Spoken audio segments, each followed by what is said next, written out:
Here's a step-by-step guide to setting up clean, efficient electrical wiring. Let's simplify this process.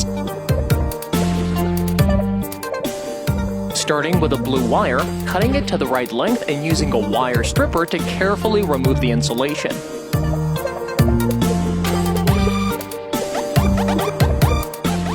Placing the strip blue wires into the terminal block, connecting them neatly in a row.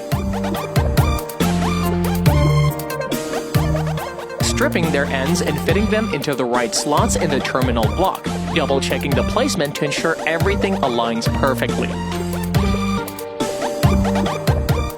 With everything in place, the wiring is complete, safe, and ready to power up.